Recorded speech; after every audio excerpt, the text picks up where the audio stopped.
The magic lamp. The lamp is a magical weapon. Actually, it's the fifth elemental weapon. Wand for fire, cups for water, dagger or sword for air, and pentacle for earth. But the lamp is for spirit. And this is the BOTA version of the Hermit card. The hermit that stands on a mountaintop and gives his light to the world. Notice there's a hexagram of the sun in that lamp of the BOTA. And on my version of the hermit in Tarot Ceremonial Magic, I've got the universal hexagram sort of suggested in this stylized lamp that that's an old picture of Crowley that anyway. So, if you want to put it in a pentagram, it'd look like that. There's the fire, water, air, and earth going counterclockwise, starting at the lower right. But spirit is up at the top. I spent a lot of time on that drawing. Welcome to Sunday School, everybody. And we're going to talk about the lamp today. Because the lamp is Constance's magical weapon of choice.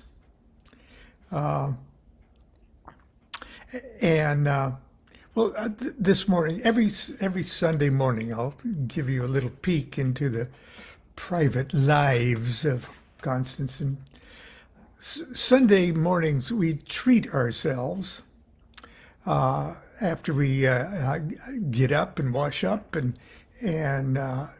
get hot cups of tea in our hands. We watch at least one little show of NHK Japan because it sort of soothes us to see stories and little documentaries about Zen Buddhism and the beautiful landscape and culture of Japan.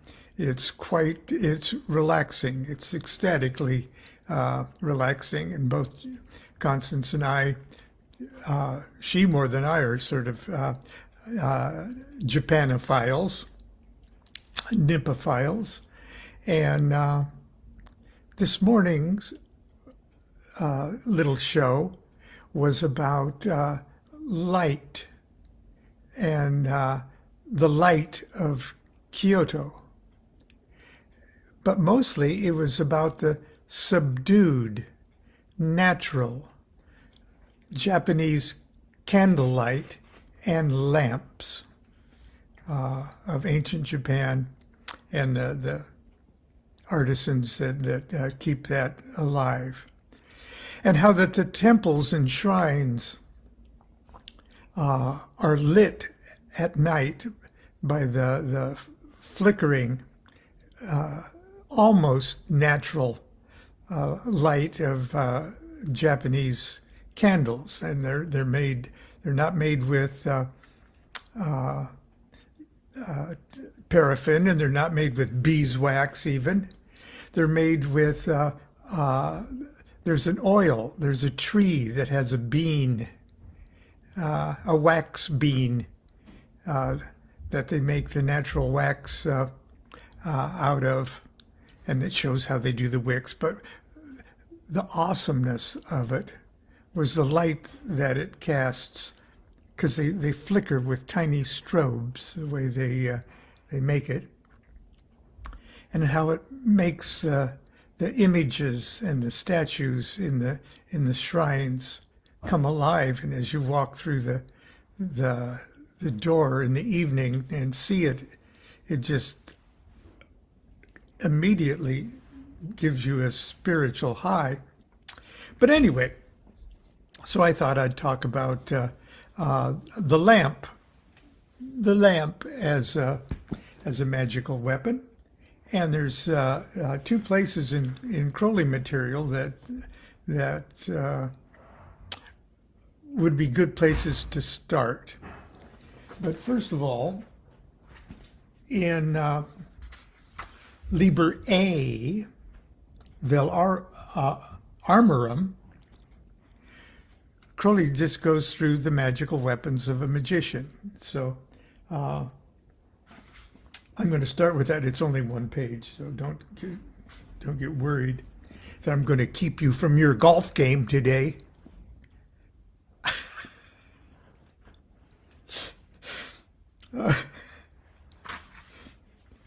I wouldn't dare do that. You just go golf if you want. Little epigram.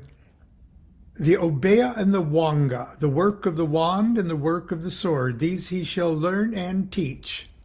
And that's from Liber L, second chapter. He starts with the Panticle. Starts with the Panticle. Going Yod, Hey, Vav, Hey backwards, starting with Hey, Hey, Vav, Hey, Yod.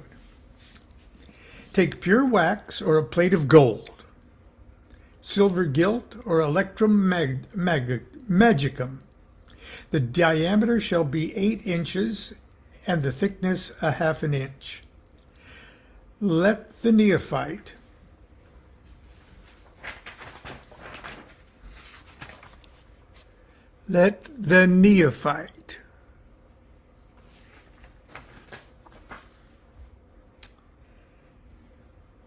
by his understanding and ingenium devise a symbol to represent the universe. Let his zealoter approve. Let the neophyte engrave the same upon his plate with his own hand and weapon. Let it, when finished, be consecrated as he hath skill to perform, and kept wrapped in silk of emerald green. The dagger. Let the zealoter take a piece of pure steel,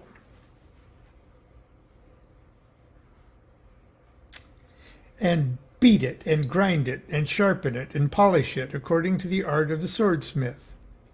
Let him further take a piece of oak, and carve a hilt. The length shall be 8 inches.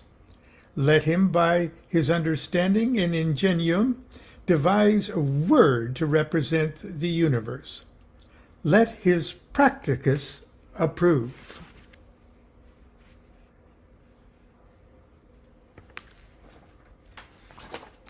Let the zealoter engrave the same upon his dagger, and with his own hand and instruments.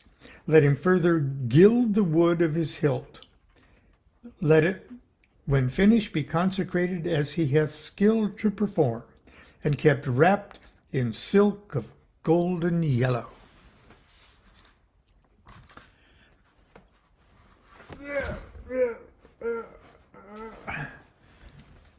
The cup.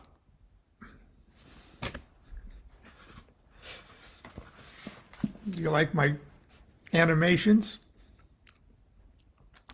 The cup. Let the practicus. Let the practicus take a piece of silver and fashion it therefrom a cup. The height shall be 8 inches and the diameter 3 inches. Okay, I'm going to digress for a second here. Helen Parsons Smith, when she was staying with us, described how her then husband, Jack Parsons, constructed his cup.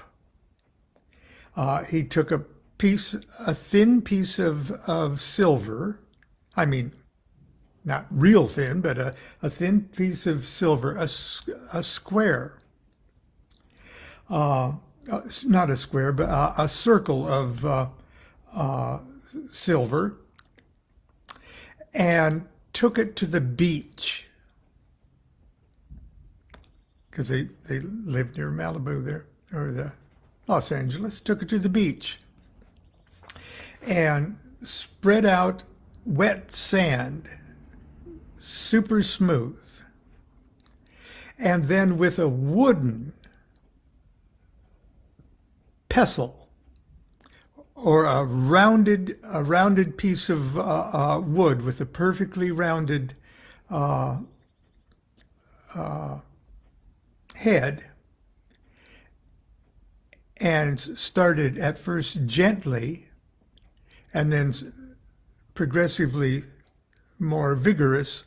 He pounded the very center of that circle of silver, and he kept pounding it right in the center, and pounding and pounding and pounding and pounding until he formed from that circle a cup like that.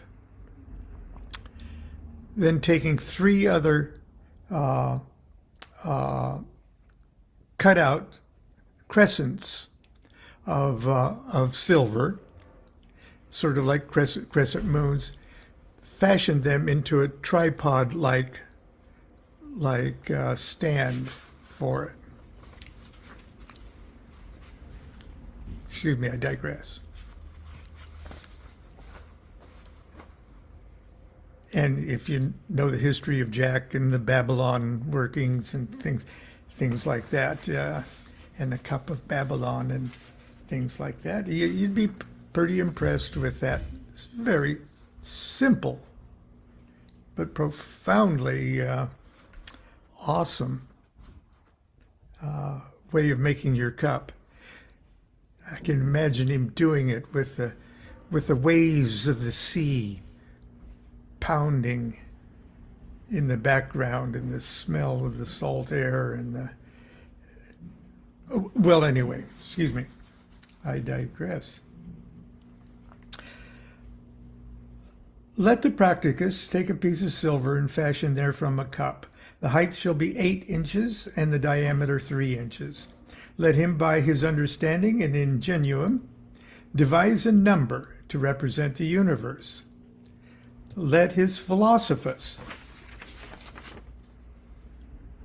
approve.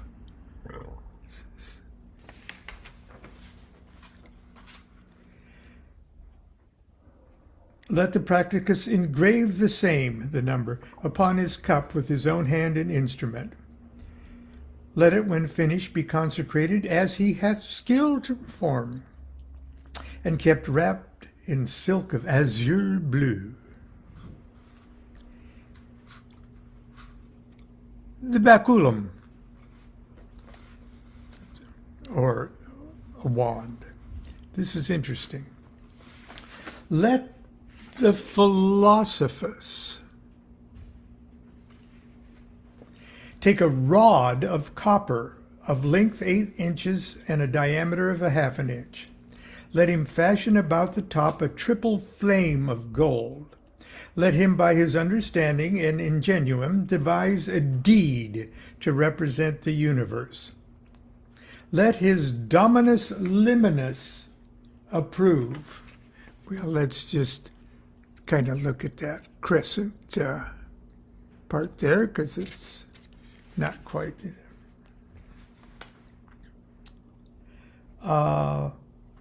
Let the philosophers perform that deed, in such a way that the baculum may be partaker therein.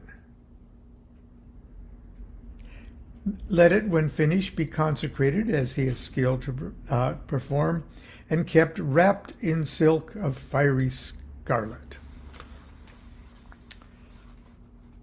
The lamp. Let the dominus liminis take pure lead, tin, and quicksilver with platinum and if need be, the glass. Good luck. Let him by his understanding and ingenuum devise a magic lamp that shall burn without wick or oil, being fed by the aether. This shall he accomplish secretly and apart, without asking the advice or the approval of his adeptus minor. I think that's why Constance really likes that lamp, because she doesn't have to get anybody's approval. Let the Dominus Liminis keep it, when consecrated, in the secret chamber of art. This, then, is that which is written, being furnished with complete armor and armed, he is similar to the goddess. I'm not sure where that quote comes from, but we'll have to look it up. Again, I am armed, I am armed. Okay. That's Liber A Vel Legem, and we got to hear what it had to say about the other magical weapons too. Now, in Book 4, Part 2,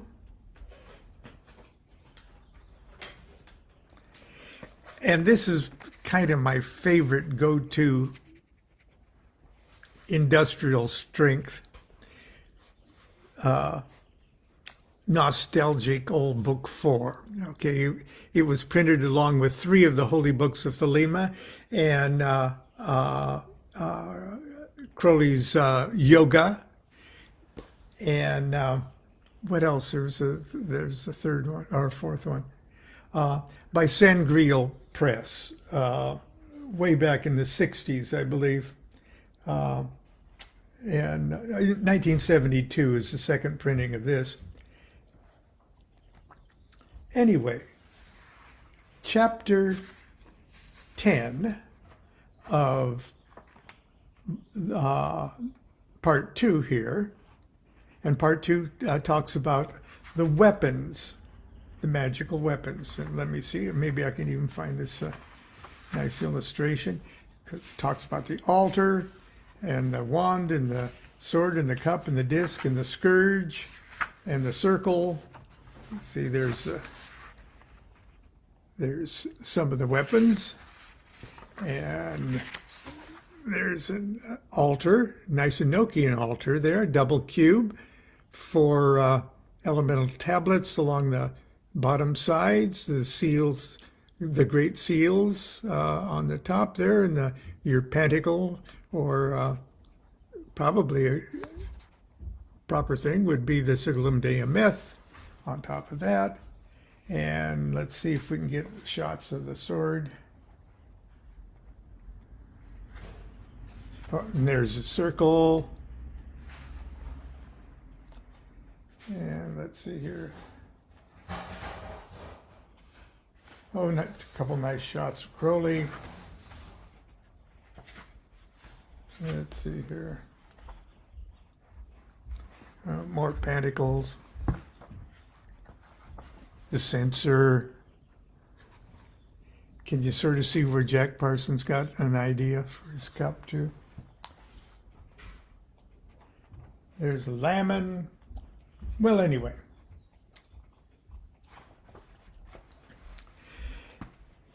Nowadays, I couldn't back in 1972, but nowadays you can get the huge complete Book 4, the way Crowley envisioned Book 4, Magick, ABA, to be published, and it never was in his lifetime.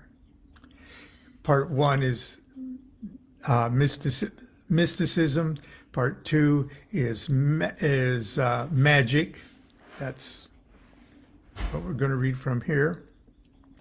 Part 3 is what we now call magic in theory and practice.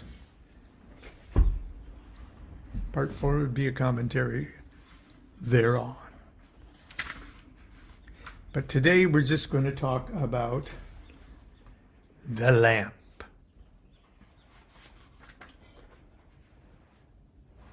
The lamp. In Liber A vel armorum, or armor, or armorum, which I just read to you. The official instruction of the AA for the preparation of the elemental weapons, it is said that each symbolic representation of the universe is to be applied by the superior, or approved by the superior of the magician. To this rule, the lamp is an exception. Right, dear? That's right, I'm an exception. Yes, you are an exception, dear. To this rule, the lamp is an exception. It is said, quote, "A magical lamp that shall burn without wick or oil, being fed by the aether, this shall he accomplish secretly and apart, without asking the advice or superior of his adeptus minor." Unquote. This lamp is the light of the pure soul. It hath no need of fuel. It is the burning bush, inconsumable, that Moses saw, the image of the Most High. This lamp hangeth above the altar. It hath no support from below. Its light illumines the whole temple, yet upon it are cast no shadows, no reflections. It cannot be touched. It cannot be extinguished.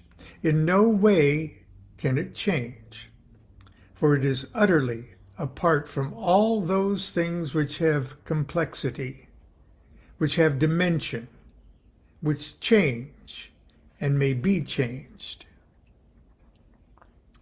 When the eyes of the magus are fixed upon this lamp, naught else exists.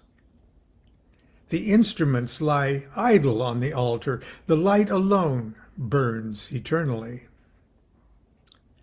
The divine will that was the wand is no more, for the path has become one with the goal. The divine understanding that was the cup is no more, for the subject and object of intelligence are one. The divine reason that was the sword is no more, for the complex has been resolved into the simple. And the divine substance that was the pantacle is no more, for the many has become the one. Eternal, unconfined, unextended, without cause and without effect, the holy lamp mysteriously burns. Without quantity or quality, unconditioned and sempiternal is this light. It is not possible for anyone to advise or approve, for this lamp is not made with hands. It exists alone forever. It has no parts, no person. It is before I am. Few can behold it, yet it is always there, for there is no here, no there, no then, no now. All parts of speech are abolished, save the noun. And this noun is not found either in human speech or in divine. It is the lost word, the dying music of whose sevenfold echo is E-A-O and A-U-M. Without this light, the magician could not work at all. Yet few indeed are the magicians that have known of it, and far fewer they that have beheld its brilliance. The temple and all that is in it must be destroyed again and again before it is worthy to receive that light. Hence, it so often seems that the only device that any master can give to any pupil is to destroy the temple.